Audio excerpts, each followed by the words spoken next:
A primeira promessa é uma das mais citadas por aí. Está bordada em almofadas, impressa em canecas e compartilhada em posts do Facebook. O meu Deus suprirá todas as suas necessidades segundo as suas riquezas em glória, por Cristo Jesus. As pessoas adoram essa frase porque soa como um cheque em branco assinado pelo céu. Mas aqui está o que quase ninguém te conta. Essa promessa não foi feita para todo mundo. Paulo não escreveu isso para qualquer pessoa que abrisse a Bíblia por acaso. Ele escreveu para um grupo específico de cristãos em Filipos, pessoas que viviam uma condição muito específica. Eles eram generosos, davam com alegria, mesmo quando não tinham muito. Essa promessa não é um slogan de prosperidade. Ela faz parte de uma carta de agradecimento, cheia de gratidão, escrita a uma igreja que sustentou Paulo quando ninguém mais o fez. A promessa está ligada a uma atitude do coração, generosidade enraizada em contentamento. Hoje em dia, muita gente quer a provisão divina, mas vive agarrada à avareza como se fosse uma habilidade de sobrevivência. Imagina um fazendeiro que ora todos os dias para Deus abençoar a colheita, mas se recusa a plantar qualquer semente, porque está aguardando para um dia de chuva. É exatamente isso que acontece quando alguém se apega à promessa, mas ignora a condição. Os filipenses não só oraram por Paulo, eles colocaram moedas na mão dele, comida no estômago e ânimo no coração. Eles entenderam a matemática estranha do reino. Quanto mais você dá com fé, mais espaço Deus tem para encher sua vida com o que você realmente precisa. E isso não é só sobre dinheiro. É um estilo de vida que diz: Deus, tudo que eu tenho é teu. Se o Senhor pedir, eu libero. Essa é a condição.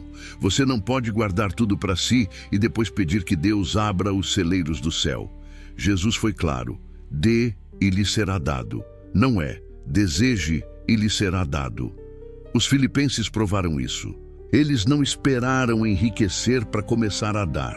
Eles deram na escassez. E foi isso que abriu a porta para Paulo garantir que as riquezas de Deus supririam suas necessidades, não seus caprichos. Vamos trazer isso para você. Você já deve ter passado por aquele momento em que a conta bancária parece um riacho seco no meio de agosto e as contas se acumulam mais alto que a esperança dentro de casa. Nessas horas, a tentação é segurar mais firme, cortar a generosidade e esperar as coisas melhorarem. Mas a economia de Deus é o oposto da nossa. Em 1 Reis 17, a viúva de Sarepta tinha só um punhado de farinha e um restinho de azeite quando Elias apareceu pedindo pão. Ela podia ter rido na cara dele ou batido a porta. Mas ela obedeceu à palavra de Deus vinda por meio dele, e enquanto a fome devastava tudo lá fora, o pote dela nunca ficou vazio. Essa é a condição que encontra a promessa: liberar o que você tem em obediência, e Deus vai te sustentar de formas que a lógica não explica. E aqui vem a reviravolta. A provisão de Deus quase nunca é para te deixar confortável, é para te deixar capaz. A gente acha que ele prometeu uma geladeira sempre cheia e uma conta bancária sempre azul. Mas o que ele realmente prometeu foi suprir exatamente o que você precisa para continuar obedecendo. Às vezes, isso vai ser só o maná do dia, não um estoque do Costco para o ano inteiro. E às vezes, o que você acha que é pouco é exatamente o suficiente, quando é Deus quem está medindo. E é por isso que tanta gente perde a bênção. Correm atrás da promessa, mas não vivem a condição. Querem o suprimento de Deus, mas não querem ser o suprimento de Deus para mais ninguém. Esquecem que Paulo escreveu essas palavras da prisão, não de uma cobertura à beira-mar, e que os filipenses não estavam nadando em grana, eles estavam nadando em fé. E essa fé se mostrava na generosidade, mesmo quando não fazia sentido financeiro. A verdade é que você não pode micro-ondas essa promessa. Ela cresce devagar, no solo da obediência diária, apoiando a obra de Deus, dando quando ninguém está vendo, vivendo contente com o que tem, em vez de se endividar só para parecer abençoado. E quando você vive assim, algo estranho acontece.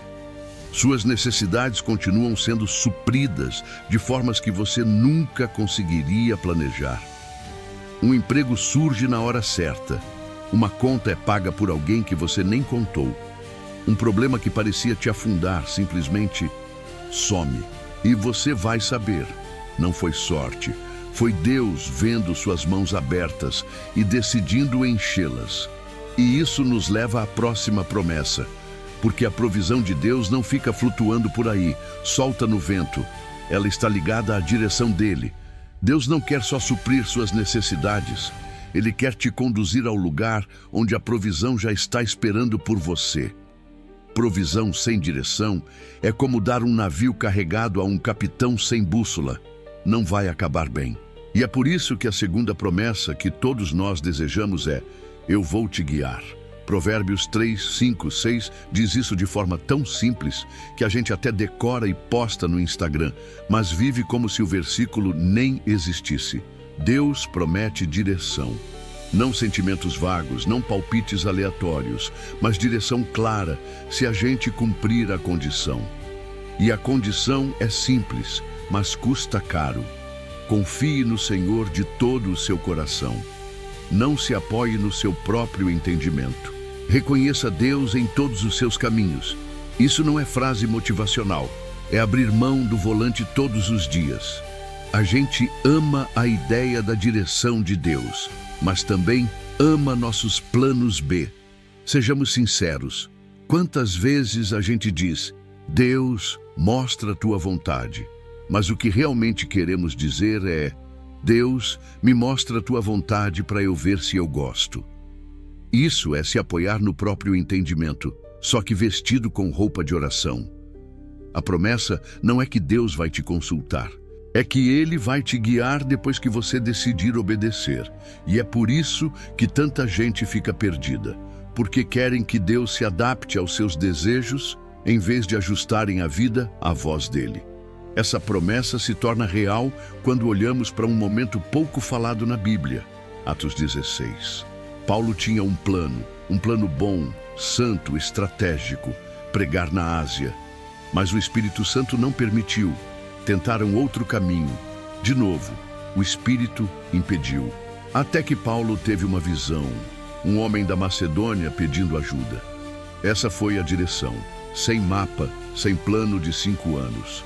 Apenas um redirecionamento no momento certo. A condição? Paulo não se apoiava no próprio entendimento. Ele teve humildade suficiente para deixar Deus mudar um plano que já parecia ótimo. Hoje, Deus ainda guia assim, mas o nosso maior problema é o barulho. A gente está cercado de Google Maps da vida, livros de autoajuda, vídeos motivacionais, conselhos de gente que acha que sabe tudo. E com tanto ruído, a gente não ouve a voz mansa e suave dizendo: vira aqui. O mundo diz: siga seu coração. Deus diz: teu coração é enganoso, siga a mim. É por isso que o versículo não diz: confie no seu instinto, mas sim, confie no Senhor de todo o seu coração. E não é em alguns caminhos, é em todos. Na carreira, nos relacionamentos, nas finanças, nas amizades, em tudo aquilo que o nosso orgulho finge que ainda está no controle. Pensa assim, é a diferença entre usar um GPS ou ter um guia pessoal andando com você.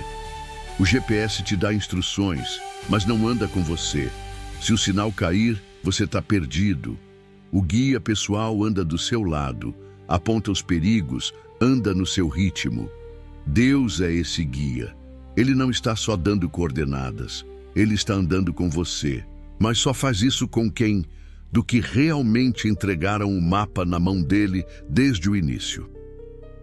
Lembro de conhecer um empresário que me disse algo marcante. Toda grande decisão errada que ele tomou na vida veio de boas ideias, que não eram ideias de Deus. Ele fundou empresas, fechou negócios, entrou em parcerias que no papel faziam todo sentido. eram decisões inteligentes. Mas essas escolhas custaram anos de dor de cabeça, porque não foram decisões aprovadas por Deus. Só quando ele começou a orar antes de cada decisão, literalmente dizendo: Deus, se isso não for teu, faz dar errado, é que o caminho dele começou a se alinhar. E aqui vem o detalhe mais importante. Às vezes, Deus fazia mesmo dar errado. E sim, no começo, doía. Mas sempre, olhando para trás, aquilo salvava ele de um desastre que ele nem sabia que estava vindo. Esse é o lado oculto dessa promessa. A gente quer que Deus nos guie até as bênçãos, mas parte da direção dele é nos desviar das armadilhas. Às vezes, o caminho reto de Deus é um desvio de um buraco que você nem viu no caminho. Se a gente insiste em confiar apenas no próprio entendimento, pode acabar andando direto em direção ao problema, achando que está fazendo progresso. Mas a condição nos protege. Confiar totalmente, recusar depender só do nosso palpite e reconhecer Deus em tudo, significa que vamos desviar de problemas que nem sabíamos que estavam na estrada. Só que aqui a tensão aumenta. A direção de Deus às vezes vai te levar direto para uma tempestade. De propósito, pergunta para os discípulos lá em Mateus 14. Foi o próprio Jesus quem mandou eles entrarem no barco e atravessarem o lago, direto para uma noite de ondas violentas. Eles estavam naquela tempestade porque obedeceram, não porque desobedeceram. Mas foi naquela tempestade que eles viram Jesus andando sobre as águas. E foi ali que Pedro aprendeu a fazer o impossível. É por isso que confiar na direção de Deus é algo tão radical. Você não está dizendo, me leva para onde é confortável. Você está dizendo, me leva para onde eu vou me parecer mais contigo. E às vezes, esse lugar é uma tempestade. Então essa promessa não é para quem tem o coração fraco. É para quem diz, Deus, eu vou obedecer antes mesmo de entender. Eu vou dar o passo antes de ver a escada inteira. E quando você vive assim, começa a notar algo estranho. Sua vida talvez não fique mais fácil, mas ela fica mais clara. Você para de perder tempo em caminhos errados. Você começa a viver encontros divinos que parecem coincidência. Você entra por portas que não fazem sentido algum, a não ser pelo fato de que foi Deus quem abriu. E essa clareza, esse senso de estar caminhando lado a lado com o Deus Todo-Poderoso, leva direto para a próxima promessa. Porque uma coisa é certa, quando Deus começa a te guiar, você vai acabar se deparando com situações onde tudo parece estar contra você. E é aí que você vai precisar da próxima promessa condicional, a proteção de Deus. Porque no momento em que você começa a seguir a direção dele, descobre que existe um inimigo tentando te parar. E é essencial entender quais são as condições que abrem a porta para que Deus seja o seu escudo. A terceira promessa é essa aqui, e a gente costuma procurá-la nos lugares errados. A paz de Deus guardará o seu coração e a sua mente em Cristo Jesus. Parece bonito, quase poético, até que você percebe, isso não está falando de um dia de spa com vela aromática e playlist lo-fi. Isso aqui é linguagem de guerra. Paulo está descrevendo a paz como uma guarnição militar, de guarda permanente dentro do seu mundo interior, barrando a entrada da ansiedade, do pânico e do desespero. Mas essa promessa vem com condição. Na verdade, vem com 3. E é aqui que muita gente tropeça. 1. Você precisa rejeitar a ansiedade. 2. Orar com gratidão. 3. Levar todas as suas preocupações a Deus, não só as grandes, não só as apropriadas para a oração de igreja, todas. A gente lê isso e balança a cabeça como se fosse fácil, mas tenta viver isso na prática. Rejeitar a ansiedade não significa fingir que você não está preocupado. Significa que naquele exato momento em que seu peito aperta e sua mente começa a ensaiar o pior cenário possível, você age conscientemente, entrega aquilo nas mãos de Deus. Orar com gratidão não é só despejar os problemas aos pés dele, como quem está virando um carrinho de mão. É agradecer de antemão, acreditando que Deus já está cuidando de tudo. E levar todas as preocupações significa que não pode haver nenhuma pasta separada no seu coração com a etiqueta: essa aqui eu resolvo sozinho, Deus. Se alguma coisa tira o seu sono, então ela importa o suficiente para ser entregue a Ele. Um exemplo bíblico que quase ninguém prega está em 2 Crônicas 20. O rei Josafá recebe a notícia de que 3 exércitos inimigos estão marchando contra Judá. Ele tinha todo motivo para entrar em pânico. Aquilo não era uma luta justa, mas em vez de reunir os generais, ele reúne o povo para jejuar e orar. A oração dele não é um apelo desesperado, é uma fé embebida em gratidão.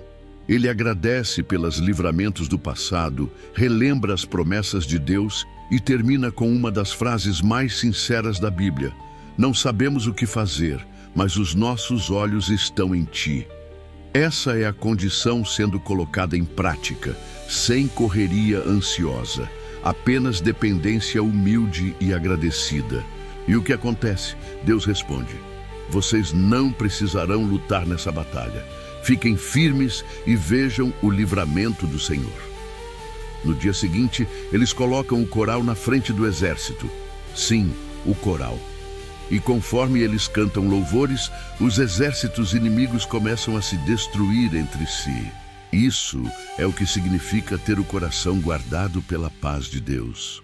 Não é que o problema some de repente. É que o problema não te domina enquanto Deus cuida dele. Mas aqui está a ironia. A maioria de nós quebra a condição antes mesmo de tentar cumpri-la. Acordamos, abrimos o celular, lemos as notícias, checamos o saldo da conta, ensaiamos mentalmente aquela conversa difícil que teremos e talvez, no meio da correria, jogamos Deus dá um jeito nisso aí e saímos correndo pela porta. E depois nos perguntamos: por que a paz nunca vem? O inimigo sabe disso. Então, ele organiza a sua vida para alimentar sua ansiedade, como se você fosse um gato de rua. Ele faz o seu celular apitar com más notícias antes mesmo do seu primeiro gole de café. Ele faz sua mente repetir aquele único comentário negativo, ignorando os 20 positivos. Ele quer você distraído e agitado, porque um coração guardado pela paz de Deus é praticamente a prova de bala contra os ataques dele. Então, como é que a gente cumpre essa condição? Criando reflexos de paz. Você treina sua alma para que no momento em que a ansiedade bater na porta, a oração seja quem atende. E não qualquer oração, mas oração com gratidão. Deus, eu te agradeço, porque Tu és maior do que isso aqui. Eu te agradeço, porque o Senhor já proveu antes e sei que vai prover de novo. Eu te agradeço, porque mesmo que essa tempestade continue, o Senhor está no barco comigo. Isso não é negação, é resistência. Você está se recusando a dar o microfone do seu pensamento ao medo. Conheci uma mulher que perdeu o marido de forma repentina. Meses depois, perdeu o emprego. Depois, a casa. Eu esperava a amargura, mas no lugar disso, ela exalava paz. Perguntei como ela conseguia. Ela respondeu: toda manhã, antes dos meus pés tocarem o chão, eu entrego o dia nas mãos de Deus e agradeço pelo que Ele já fez. Assim, quando o problema vier, porque ele sempre vem, eu já estou ancorada. Isso não é natural, é sobrenatural. É uma paz que nasce de alguém que cumpre a condição. E quando você vive assim, algo muda. Sua vida para de ser levada por todo vento de má notícia e você começa a caminhar com uma firmeza que confunde as pessoas. Vão te perguntar: como você consegue ficar tão calmo? E você vai perceber que não é que você está calmo, é que você está guardado. O próprio Deus posicionou sua paz ao redor do seu coração, como soldados ao redor de uma fortaleza. Mas aqui vem a virada. A paz não é só para o seu conforto. ela é para o seu chamado. Porque quando Deus te leva à próxima promessa, a da proteção, você vai descobrir que a paz é o que te mantém de pé enquanto as flechas voam. Sem paz, você vai achar que toda prova é abandono. Com paz, você vai enxergar cada prova como uma chance de Deus mostrar que Ele é o seu escudo. E é exatamente para lá que estamos indo agora. Idugum Am.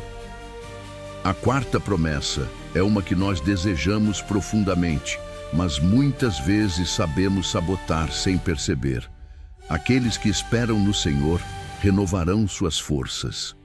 É o tipo de versículo que a gente vê em caneca, em quadro bonito de parede, com uma águia voando ao fundo. Mas se você olha de perto para a condição que é esperar no Senhor, percebe que isso não tem nada a ver com um impulso instantâneo estilo energético Red Bull. É uma troca sobrenatural e lenta da sua força, esgotada pela fonte inesgotável de Deus. E isso só acontece quando você resiste à vontade de correr na frente do tempo de Deus. A palavra hebraica para esperar aqui não é passiva. Não é sentar numa cadeira de balanço tomando chá e esperando Deus aparecer. É algo mais próximo de entrelaçar, como cordas torcidas umas nas outras. Esperar em Deus significa entrelaçar sua vida tão firmemente com a presença dEle que quando Ele se move, você se move. Quando Ele para, você para. Mas aqui está a atenção. A gente vive numa era onde até 2 minutos de pipoca no micro-ondas parecem uma injustiça. Nosso padrão é pressa. E o processo de Deus muitas vezes parece mais lento que melado descendo na colher. Um exemplo pouco falado disso está em 1 Samuel 13. O rei Saul foi instruído pelo profeta Samuel a esperar 7 dias antes de oferecer um sacrifício. Isso não era só um ritual, era um ato de obediência, demonstrando dependência de Deus, do tempo de Deus e da palavra de Deus. Mas os filisteus estavam se reunindo. O povo de Israel estava se dispersando e a paciência de Saul estava acabando. No 7º dia, antes de Samuel chegar, Saul tomou o controle e ofereceu o sacrifício por conta própria. Minutos depois, Samuel apareceu e declarou a sentença. Porque você não soube esperar, o seu reinado não vai durar. A tragédia? Saul tinha a promessa da força de Deus para a batalha, mas perdeu tudo antes mesmo da luta começar, porque não soube esperar. E é exatamente isso que acontece com a gente. Deus promete renovação, mas a gente se adianta, movido por ansiedade, orgulho ou desespero por fazer alguma coisa. E depois desmorona de cansaço, perguntando por que Deus não nos fortaleceu. A condição não é glamurosa. Esperar não rende testemunho animado na igreja. E aí, o que Deus tem feito na sua vida? Ah, nada ainda. Estou esperando. Mas na economia do céu, esperar não é tempo perdido.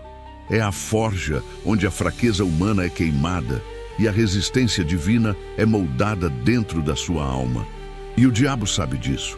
É por isso que ele vai tentar te oferecer atalhos. Fez isso com Abraão e Sara, sussurrando que a promessa de Deus sobre o filho precisava de uma ajudinha humana. O resultado? Ismael nasceu, e as consequências dessa decisão repercutem até hoje. Ele faz isso conosco também, de forma mais sutil. Deus está demorando para te mandar alguém, então se contenta com o que tem. Seu ministério é pequeno, compra seguidor, força número, pula o processo. Seu negócio ainda não decolou? Vai na frente, dá seu jeito. Mas aqui vai a verdade. Tudo o que você conquista fora do tempo de Deus vai te custar mais para manter do que custou para conseguir. Conheci um jovem que sentia um chamado claro para abrir uma empresa com propósito no reino. Deus tinha dado direção clara, mas pediu que ele esperasse, amadurecesse o caráter, fortalecesse relacionamentos, aprendesse com outros. Ele aguentou 6 meses e lançou antes da hora. No começo parecia sucesso, clientes, fluxo de caixa, expansão. Mas em 2 anos, o negócio colapsou em dívidas e esgotamento.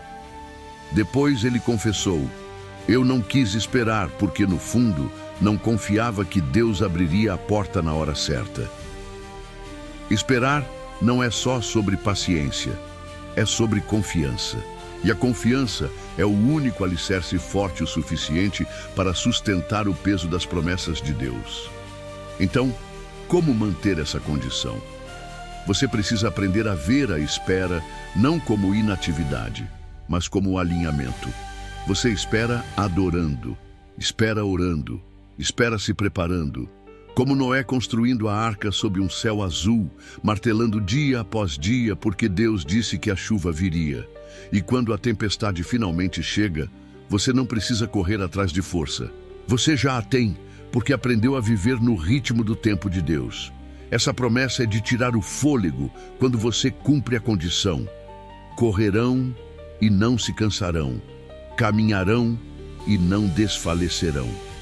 Voarão como águias, não como galinhas batendo asas em desespero, não como pardais fugindo com medo, mas como águas planando nas correntes térmicas, subindo sem esforço frenético. Isso é força para o sprint e para o longo prazo. E não vem de café, disciplina ou força de vontade. Vem da troca sobrenatural entre seus limites e a fonte inesgotável de Deus. Você está pronto para o que Deus oferece em seguida: sua proteção. Porque quando a batalha vier, e ela virá, sua capacidade de permanecer de pé não vai depender de quão forte você é, mas de quanto você aprendeu a ficar parado e deixar Deus lutar por você. E essa promessa é uma que você não pode se dar ao luxo de ignorar. A 5ª promessa é uma das mais libertadoras de toda a Bíblia. Mas ela vem com uma condição que muitos de nós evitamos, silenciosamente. Se confessarmos os nossos pecados, Ele é fiel e justo para nos perdoar os pecados e nos purificar de toda injustiça. 1 João 1:9. A promessa é de tirar o fôlego, perdão completo, limpeza total, um histórico tão limpo que o próprio céu não vê mais mancha alguma. Mas a condição? Você precisa ser honesto com Deus, brutalmente, humildemente, vulneravelmente honesto. Você precisa trazer o pecado para fora das sombras e dar nome a ele diante dele. Não se trata de dar desculpas ou de renomear como minha luta ou minha personalidade, ou ainda de comparar com pecados piores de outras pessoas. É confessar, concordar com Deus que aquilo é exatamente o que Ele diz que é, e então se afastar disso. É fascinante que Deus não disse: se você esconder por tempo suficiente, eu esqueço. Bem, se você se esforçar muito para compensar, talvez eu considere apagar. Ele disse: confesse. Porque confessar não é contar para Deus algo que Ele ainda não sabe. É concordar com Ele sobre o que Ele já sabe há muito tempo. A força dessa promessa está nessa concordância. É como o equivalente espiritual de drenar um ferimento infeccionado. Dói no momento, mas é o único caminho para a cura começar. Um exemplo pouco pregado disso aparece em Josué 7. Israel tinha acabado de ver as muralhas de Jericó caírem. Uma vitória miraculosa. Mas na batalha seguinte contra Ai, foram humilhantemente derrotados. Josué se jogou no chão diante de Deus perguntando: por quê? E Deus respondeu: Israel pecou. Um homem, Acã, tinha escondido coisas que Deus proibiu de Jericó. Ninguém mais sabia, mas Deus sabia. E até que o pecado fosse trazido à luz, toda a nação ficou paralisada na derrota. A parte trágica? Acã só confessou depois de ser confrontado. E até lá, as consequências já tinham se espalhado como veneno. Esse é o perigo do pecado não confessado. Ele não fica pequeno e nunca permanece privado. Hoje, o diabo trabalha em tempo integral para te impedir de cumprir essa condição. Ele sussurra: confessar é humilhante. Deus já está cansado de ouvir sobre esse mesmo pecado. Você devia esperar até se limpar sozinho primeiro. Ou pior, ele te convence a confessar de forma vaga, superficial, só o suficiente para parecer que você abriu o jogo, sem realmente permitir que a luz de Deus toque os lugares mais escuros do seu coração.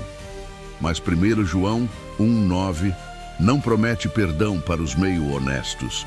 A promessa é para o confessor verdadeiro, o que se apresenta diante de Deus com o coração exposto e diz: fui eu fiz isso, sei que isso te entristece, e com tua ajuda estou me afastando disso.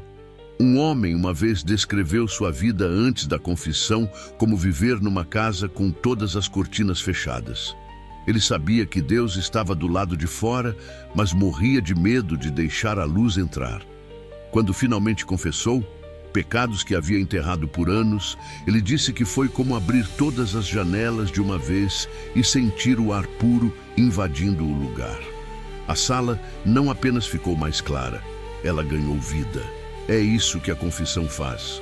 Ela não apenas apaga a culpa, ela abre espaço para a presença de Deus te encher de novo. E aí vem a melhor parte. A limpeza não é só sobre seu histórico celestial, é sobre o seu coração aqui e agora. O perdão apaga a dívida legal. A limpeza remove o resíduo, a vergonha, o medo, a compulsão que o pecado deixa para trás. Deus não apenas perdoa o adúltero, ele restaura a pureza. Ele não apenas perdoa o mentiroso, ele faz da verdade a sua nova linguagem. Por isso, a confissão não é um momento de derrota. É a porta de entrada para a vitória. E há outro motivo pelo qual essa condição é tão essencial. O inimigo adora usar o segredo como arma. Enquanto você esconde o pecado, ele continua te acusando. Enquanto você se recusa a dar nome ao erro diante de Deus, ele te mantém no escuro, reprisando a mesma falha em loop infinito. Mas no momento em que você confessa, Satanás perde a força sobre você. É por isso que Tiago 5,16 acrescenta outra camada. Confessem seus pecados uns aos outros e orem uns pelos outros para que sejam curados. Às vezes, Deus usa o ato de trazer seu pecado à luz diante de um crente de confiança para quebrar a última corrente que o prende em você. Então a promessa não é só sobre perdão, é sobre liberdade. Deus não está no negócio de carimbar perdoado num arquivo e te mandar embora mancando. Ele está no negócio de te restaurar a alegria, a ousadia e a intimidade com Ele que o pecado tentou roubar. E quando você entende isso, quando você vive isso, percebe que essa não é uma condição humilhante. É um convite para voltar para casa. E o melhor de tudo, quando você compreende o perdão de Deus dessa forma, está pronto para a próxima promessa, a proteção dele. Porque quando a culpa se vai e a vergonha é silenciada, você passa a caminhar mais leve, mais forte e inabalável diante dos ataques do inimigo. E essa é uma promessa na qual vale a pena se apoiar com tudo o que você tem. Pronto para obedecer? A promessa não coloca ideias aleatórias na sua cabeça. Ela alinha a sua mente com a mente de Cristo. Às vezes vem como um versículo que ganha um novo significado, uma inquietação santa sobre uma decisão, ou uma porta aberta que você jamais conseguiria abrir por conta própria. E aqui está a beleza disso. Deus dá generosamente a todos, sem criticar. Ou seja, Ele não revira os olhos e diz: sério? Você ainda não entendeu isso? Pelo contrário, Ele tem prazer em ser o seu conselheiro. Eu vi isso acontecer na minha própria vida. Quando uma decisão parecia impossível, com vários caminhos à frente, todos arriscados, nenhum com garantias, eu não orei pedindo um sinal nos céus. Pedi sabedoria, e Deus não me mandou uma visão. Ele me deu uma clareza profunda e inabalável. Um dos caminhos, embora mais difícil, era o certo, e veio com uma paz que não fazia sentido. Depois, olhando para trás, percebi que aquele era o único caminho que me livrou de uma armadilha que eu não enxergava na época. É assim que a sabedoria funciona. Ela não diz só o que você quer ouvir. Ela te protege daquilo que você nem sabe que está vindo. E aqui vem a virada. Quando você começa a viver por essa promessa, ela te prepara naturalmente para a próxima. A promessa de proteção de Deus. Porque a sabedoria, muitas vezes, é a primeira linha de defesa. Se você pede proteção, mas ignora a sabedoria, está pedindo que Deus te salve de situações nas quais você nunca deveria ter entrado. Mas quando você busca sabedoria com fé, muitas vezes percebe que nem precisa ser resgatado, porque Deus te guiou para longe da armadilha antes mesmo dela ser armada. A 7ª promessa é uma das declarações mais cheias de esperança que Deus já fez ao seu povo. Eu sou o Senhor que te cura. Essa frase não foi sussurrada num templo ou escrita num salmo. Foi dita no calor do deserto, logo depois que Israel foi liberto do Egito e antes de terem um lar estável. A cura não foi apresentada como uma teoria distante. Ela foi introduzida como parte da realidade diária do pacto com Deus. Mas como toda promessa poderosa, havia uma condição. Ouça com atenção a voz de Deus. Faça o que é certo aos olhos dele. Obedeça aos seus mandamentos, ou seja, a cura estava ligada ao relacionamento, não apenas a um pedido. Deus estava dizendo, fique perto de mim, ande nos meus caminhos e você viverá debaixo da cobertura da minha saúde. Muitas vezes tratamos esse versículo como uma máquina de bênçãos. Insere a oração, recebe a cura. Mas a condição vai muito além de apenas pedir. É sobre alinhamento. Se a promessa é um rio de água viva, a condição é manter sua vida dentro das margens desse rio. Em Êxodo 15, essa promessa vem logo depois que as águas amargas de Mara foram milagrosamente transformadas em doces. O povo estava com sede, a água era intragável. E Deus mostrou a Moisés um pedaço de madeira para jogar na água, e ela ficou pura. Deus usou esse momento como lição. Se você me obedecer, eu te livrarei das doenças que você viu no Egito. Não era só sobre saúde física, era sobre viver em comunhão com Ele, de forma que a vida dele fluísse para todas as áreas da nossa. Hoje, muitas vezes, separamos a promessa da condição. Queremos a cura sem ouvir, o milagre sem submissão. Mas Deus foi claro. A cura não é sustentada só por intervenção divina, mas por direção divina. Quando ignoramos a voz de Deus, muitas vezes caminhamos direto para aquilo que nos fere espiritual, emocional e fisicamente. Isso não significa que toda doença é causada por desobediência, mas significa que viver nos caminhos de Deus é o lugar mais saudável possível para o nosso ser inteiro. Existe uma história pouco conhecida em 2 Reis 5 que ilustra isso perfeitamente. Naamã, comandante do exército da Síria, era um homem poderoso, mas tinha lepra. A serva da esposa dele, uma jovem israelita levada como cativa, falou sobre o profeta Eliseu. Naamã foi até Israel esperando uma grande cerimônia de cura, mas Eliseu nem saiu para recebê-lo. Apenas mandou um recado: vá se lavar 7 vezes no Rio Jordão e sua pele será restaurada. Naamã ficou furioso. Parecia simples demais, humilhante demais, mas seus servos o convenceram a obedecer. E quando ele se humilhou e fez exatamente o que o profeta disse, foi curado por completo. A promessa de cura estava ali, mas só foi destravada por meio da escuta, da obediência e da disposição de fazer o que era certo, mesmo quando não era glamuroso. Hoje, Satanás tenta nos enganar de 2 formas com essa promessa. Primeiro, dizendo que Deus não cura mais, que os milagres ficaram no passado. Segundo, nos fazendo crer que podemos viver do nosso jeito, ignorar os mandamentos de Deus e ainda assim exigir a cura quando os problemas chegam. Nos 2 casos, a condição é quebrada e a promessa parece distante, não porque Deus mudou, mas porque nós saímos debaixo da cobertura que Ele oferece.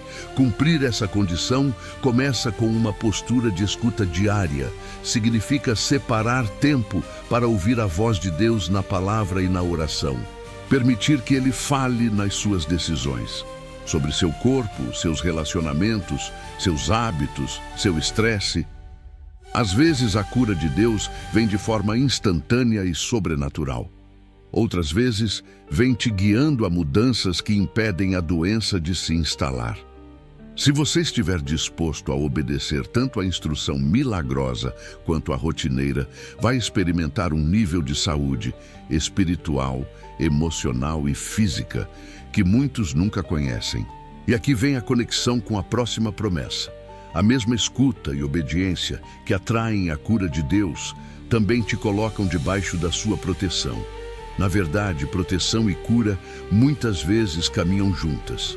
Quando você ouve a voz de Deus, você não está apenas em posição para ser curado, mas para ser poupado daquilo que poderia te ferir. É por isso que Deus não disse apenas, eu vou te curar quando você estiver doente, mas também, eu te livrarei das doenças que você viu no Egito. Cura é maravilhosa, mas prevenção, por meio da cobertura de Deus, é ainda melhor. E é exatamente aí que a próxima promessa nos leva, ao refúgio inabalável da proteção de Deus. A oitava promessa é uma das mais íntimas que Deus já fez ao seu povo. Eu nunca te deixarei, nem te abandonarei. Não é uma frase casual, é uma declaração para silenciar todo medo, esmagar toda solidão e destruir toda mentira que diz, Deus te abandonou. Mas como toda promessa verdadeira de Deus, há uma condição.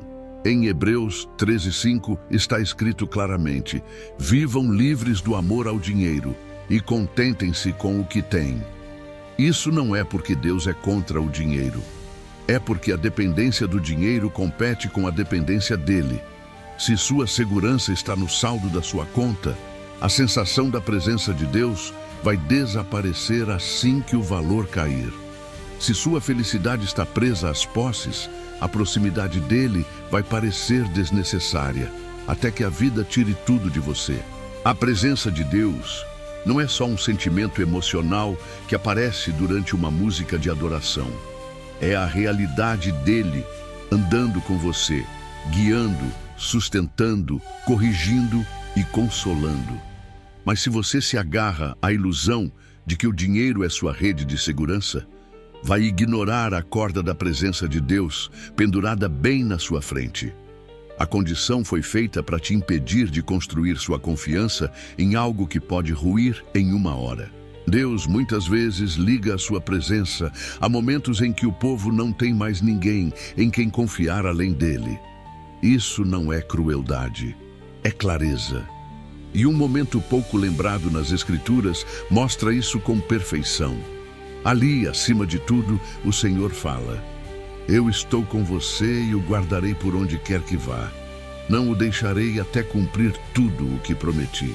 Jacó acorda abalado, não porque ficou rico ou seguro de repente, mas porque percebeu, certamente o Senhor está neste lugar, e eu não sabia. Perceba algo, Deus não esperou Jacó consertar sua vida para dar essa promessa. Ele a deu quando Jacó não tinha mais nada para se apoiar, exceto Deus. Hoje, Satanás sabe o quanto essa promessa é perigosa para os seus planos. Se você crê que Deus está verdadeiramente com você em todo momento, você se torna alguém difícil de intimidar. Você pode entrar num aviso de demissão, num diagnóstico, numa audiência judicial ou num apartamento vazio e ainda assim manter a paz. Por isso, o inimigo tenta te manter preso a qualquer outra coisa. Dinheiro, aprovação, status, qualquer coisa que faça a presença de Deus parecer opcional. Ele não precisa te convencer de que Deus foi embora. Ele só precisa te manter tão distraído, correndo atrás demais, que você nem perceba que Deus já está aqui. Romper com o amor ao dinheiro e encontrar contentamento não é sobre abaixar seus padrões ou rejeitar a ambição. É sobre mudar onde está sua âncora. É viver como se seu emprego pudesse acabar, sua conta zerar, seus planos desmoronarem amanhã. E ainda assim, você estaria seguro, porque aquele que sustenta o universo prometeu sustentar você. É por isso que a igreja primitiva conseguia enfrentar perseguições, perda de bens e até a morte, com alegria. Eles não viviam pelo que podiam reter, mas por aquele que jamais os deixaria. E aqui está a virada mais linda.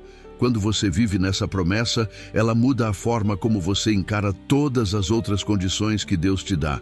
Se a presença dele está garantida, você pode obedecer sem medo, pode dar sem ansiedade, servir sem precisar de aplausos, esperar sem cair em desespero. Porque se ele está mesmo com você, você nunca está entrando no desconhecido sozinho.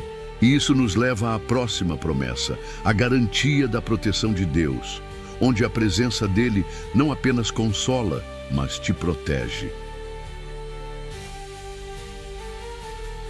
A nona promessa é uma das mais citadas e também das mais mal compreendidas. Nenhuma arma forjada contra ti prosperará. Isaías 54:17.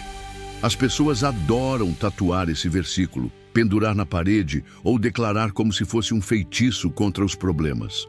Mas no próprio versículo, Deus insere discretamente a condição: esta é a herança dos servos do Senhor, e a sua justiça vem de mim. Ou seja, a vitória pertence àqueles que vivem como servos, alinhados com os caminhos de Deus, revestidos da justiça dele, não àqueles que estão fazendo o que querem e pedindo a Deus para abençoar depois. Essa não é uma garantia universal de que nada de ruim vai acontecer com você. É uma proteção de aliança para aqueles que entregaram a posse da própria vida a Deus. As armas ainda serão forjadas, os inimigos ainda mirarão, a injustiça ainda surgirá. Deus nunca prometeu que o diabo não carregaria a arma. Ele prometeu que a bala não cumprirá o que foi planejado, quando você estiver andando em sua justiça. Mas aqui está o segredo. Justiça não é sobre perfeição moral. É sobre viver em obediência à direção de Deus. Você não pode esperar ser protegido pelo poder de Deus se estiver fora da cobertura dele. O lugar mais seguro do universo não é um condomínio fechado. É a vontade de Deus. Tem um momento em 2 Reis 6 que quase nunca é citado na escola dominical, mas arde com essa verdade. O rei da Síria envia um exército para cercar Dotã, porque Eliseu, o profeta de Deus, estava revelando os planos militares dele para Israel. Certa manhã, o servo de Eliseu acorda, olha pela janela e vê cavalos e carros de guerra por todos os lados. Ele entra em pânico, mas Eliseu ora: Senhor, abre os olhos dele para que veja. De repente, o servo vê os montes cheios de cavalos e carros de fogo, o exército de Deus cercando os inimigos. As armas arameias ainda estavam lá, mas eram inúteis contra quem Deus havia chamado e coberto. Hoje, Satanás forja armas de formas diferentes. Ele pode não mandar um exército literal, mas ele forma estratégias. Calúnia para destruir sua reputação, tentações para enfraquecer sua resistência, estresse para quebrar sua saúde, mentiras sutis para rachar seus relacionamentos. E muitas vezes, essas armas parecem atingir o alvo.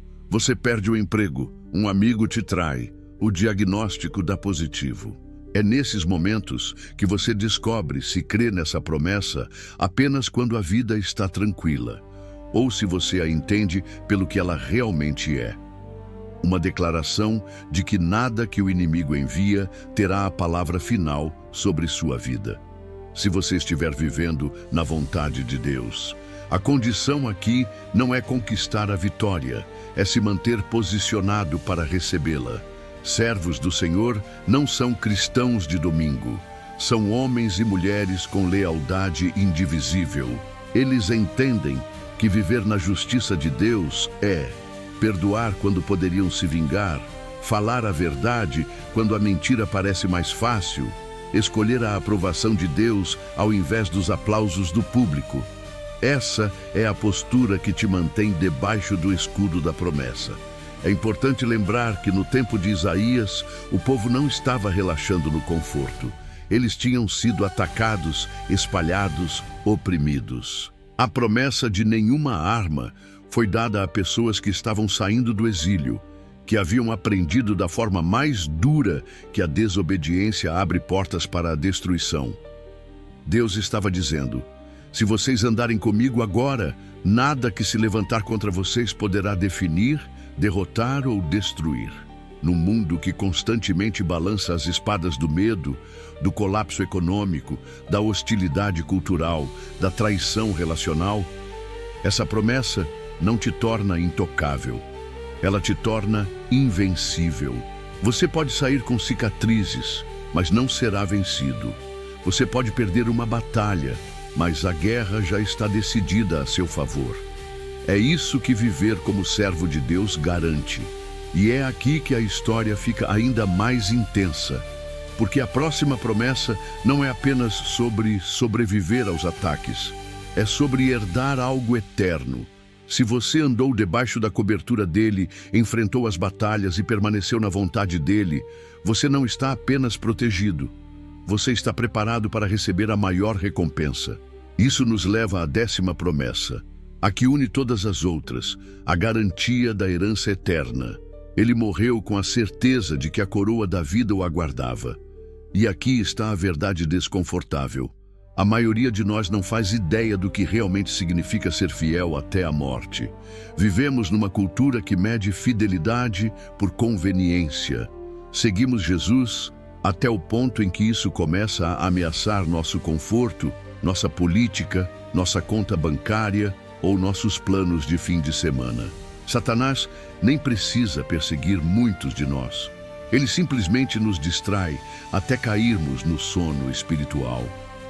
Não somos arrastados para estádios. Somos anestesiados por compromissos silenciosos nas nossas salas de estar. Mas a condição não mudou. Para receber a coroa, é preciso se agarrar a Cristo quando tudo dentro de você quer desistir. Fidelidade durante a provação não se mostra apenas nos grandes momentos dramáticos. Ela é forjada nos pequenos momentos diários. É escolher orar quando a ansiedade grita mais alto. É se recusar a trapacear no trabalho quando todos ao seu redor fazem isso. É permanecer no seu casamento quando todas as vozes dizem que você merece ser feliz. É criar seus filhos nos caminhos do Senhor, mesmo quando o mundo zomba de você por isso. Cada ato silencioso de lealdade a Deus nas pequenas batalhas é um treinamento para quando uma batalha maior vier. Perceba também, Jesus não disse, seja bem-sucedido até a morte. Ele não exige que você vença todos os debates, converta todos os céticos ou viva uma vida perfeita. Ele diz, seja fiel, ou seja, fique comigo, continue aparecendo, não desista. A coroa não é para os impecáveis, é para os leais. E aqui está o paradoxo que torna essa promessa tão poderosa. A condição parece um peso, mas na verdade é o caminho para a liberdade. O inimigo quer te convencer de que a fidelidade vai te roubar alegria e segurança. Mas na realidade, é ela que te ancora em uma alegria que o mundo não pode tirar, e uma segurança que nenhuma provação consegue abalar. Os santos que já receberam essa coroa não apenas suportaram o sofrimento com os dentes cerrados. Eles descobriram que cada provação removia algo que jamais os satisfaria e os deixava com o único que realmente pode. A cidade de Esmirna moderna ainda existe, com mercados movimentados e cafeterias, enquanto as ruínas do antigo estádio estão enterradas sob camadas de tempo. A maioria das pessoas que anda por suas ruas nunca ouviu falar de Policarpo ou da promessa que Jesus fez àquela igreja.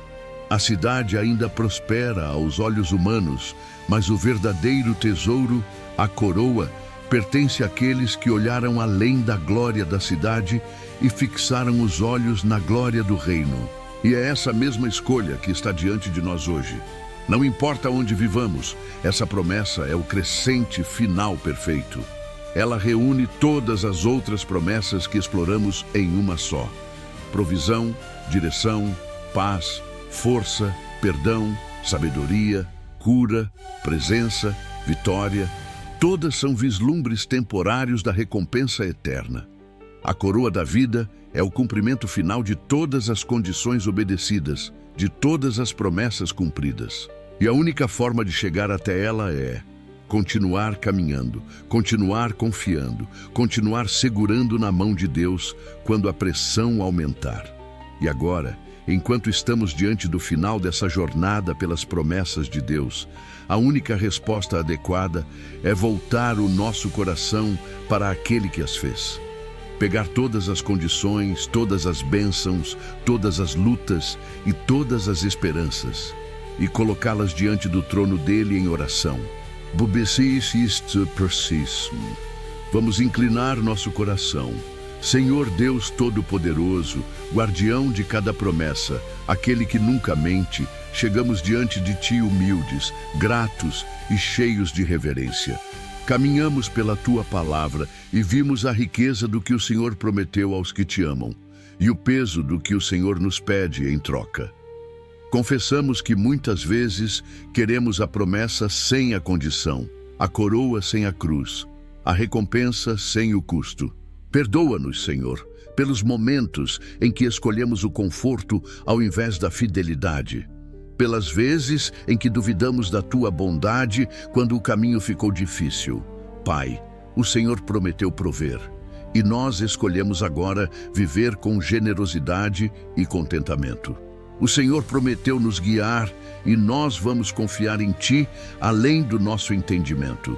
O Senhor prometeu paz, então depositamos nossas ansiedades aos Teus pés, com gratidão. O Senhor prometeu força, por isso esperaremos em Ti em vez de correr na frente.